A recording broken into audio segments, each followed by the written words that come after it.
नेहा अपने माता पिता की इकलौती बेटी थी। 3 बड़े भाइयों की इकलौती बहन होने के कारण वह पूरे घर की लाडली थी। माता पिता के साथ साथ उसके भाई भी उसे बहुत प्यार करते थे। घर में हर कोई उसकी एक मुस्कान के लिए बेताब रहता।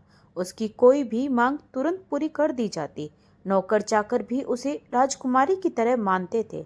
नेहा पढ़ाई में अच्छी थी, लेकिन उसे ठाट बाट से रहने का बहुत शौक था। स्कूल के दिनों में ही वह बड़ी गाड़ियों में घूमने और फैशनेबल कपड़े पहनने के लिए मशहूर हो गई थी। कॉलेज में दाखिला लेते ही उसकी यह पहचान और बढ़ गई। उसकी स्टाइल, उसके रहने का तरीका हर किसी को आकर्षित करता। कॉलेज में उसके कई दोस्त बन गए थे, लेकिन वह बहुत सोच समझकर ही किसी से दोस्ती करती थी। इसी दौरान उसके लिए एक अच्छा रिश्ता आया। लड़का करण बहुत ही पढ़ा लिखा और समझदार था। उसका परिवार भी काफी प्रतिष्ठित था। उसके पिता और करण के परिवार के बीच पुरानी जान पहचान थी।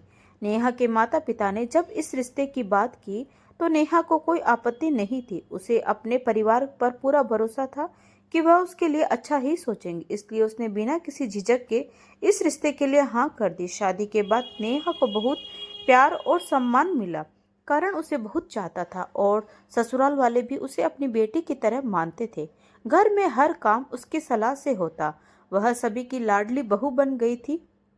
कुछ ही समय बाद उसके एक बेटे को जन्म दिया, जिसका नाम रोहन रखा गया। रोहन के आने से उसकी जिंदगी और भी खूबसूरत हो गई। वह खुद को दुनिया की सबसे खुशकिस्मत महिला मानने लगी।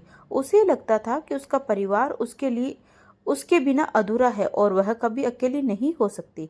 लेकिन शायद उसकी खुशियों को किसी की नजर लग गई थी। एक दिन नेहा ने मायके जाने की जिद की। करण को काम बहुत था, लेकिन फिर भी उसने नेहा की खुशी के लिए उसे मायके ले जाने का फैसला किया। रास्ते में उसकी कार एक दूसरी गाड़ी से टकरा गई। हादसा बहुत भयानक था। करण, नेहा और रोहन बुरी तरह घायल हो गए। इलाज के कारण करण और रोहन तो ठीक हो गए, लेकिन नेहा पूरी तरह से ठीक नहीं हो सकी। उसके सिर पर गहरी चोट लगी थी, जिससे उसकी आंखों की रोशनी चली गई। इस घटना के बाद नेहा की किस्मत जैसे बदल गई। पहले मायके वाले कुछ दिनों तक उससे मिलने आते रहे, लेकिन फिर धीरे धीरे उसकी आवाजाही कम होती गई। कभी कभार फोन पर हालचाल पूछ लिया जाता, लेकिन वह पहले जैसा अपनापन अब महसूस नहीं होता था। उधर ससुराल वालों की सहानुभूति भी धीरे धीरे कम होने लगी। पहले जो लोग उसके बिना कोई फैसला नहीं लेते थे, अब उसे नजरअंदाज करने लगे थे। घर में जब भी वह किसी को अपने पास बैठने को कहती तो कोई न कोई बहाना बना देता। करण भी अब चिड़चिड़ा रहने लगा था। बस एक रोहन ही था जिसके साथ हंसते खेलते उसका दिन कटता था। लेकिन एक दिन जब नेहा के हाथ से कोई चीज गिर गई और गलती से रोहन को चोट लग गई, तो उसके ससुर ने फैसला किया कि अब नेहा को रोहन से दूर रखा जाएगा, ताकि उसकी आंखों की कमजोरी के कारण बच्चे को कोई नुकसान ना हो जाए। नेहा इस फैसले से अंदर तक टूट गई थी। कुछ दिनों के बाद जब नेहा ने मायके जाने की इच्छा जताई तो करण ने बिना कोई सवाल किए उसे वहां छोड़ दिया, लेकिन रोहन को उसके साथ नहीं भेजा गया। नेहा को अपने बेटे से बिछड़ने का गहरा दुख हुआ, लेकिन अब अपनी हालत के कारण उसने ज्यादा बहस नहीं की। उसे लगा कि वह कुछ दिनों तक मायके में रहेगी तो उसका मन हल्का हो जाएगा।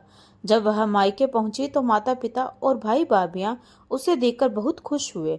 उसके पसंदीदा खाना बनाए गए और परिवार के छोटे बच्चे भी उससे बहुत प्यार से मिले। नेहा को लगा कि वह फिर से अपने पुराने जीवन में लौट आई है, लेकिन यह खुशी ज्यादा दिनों तक नहीं टिक पाई।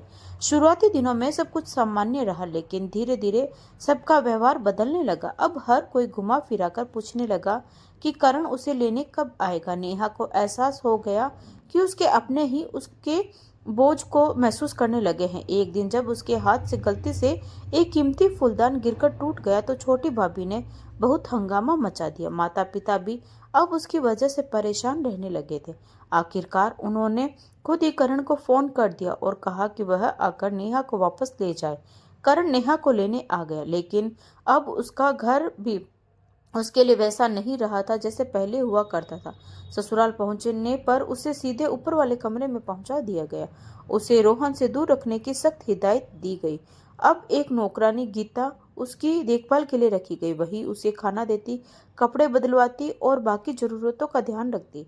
नेहा अब ज्यादातर चुप रहने लगी थी। कभी कभी गीता से ही थोड़ी बहुत बातें कर लेती और उसी के जरिए उसे रोहन की खबर मिलती।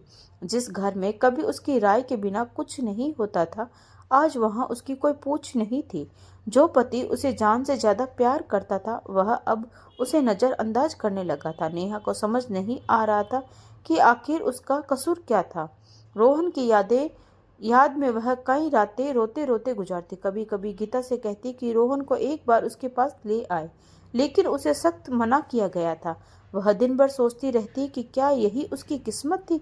जिस बेटे को उसने 9 महीने पेट में रखा, जिसके हर दर्द को उसने महसूस किया, आज वही बेटा उससे दूर कर दिया गया। क्या नेहा कभी अपने बेटे से दोबारा मिल पाएगी? क्या उसे फिर से अपने परिवार का प्यार मिलेगा? अगर आपको यह कहानी पसंद आई हो तो कमेंट करके जरूर बताएं। अगर कहानी अच्छी लगी हो तो प्लीज़ लाइक, शेयर और सब्सक्राइब जरूर करें। तो मिलते हैं एक नई कहानी के साथ। धन्यवाद।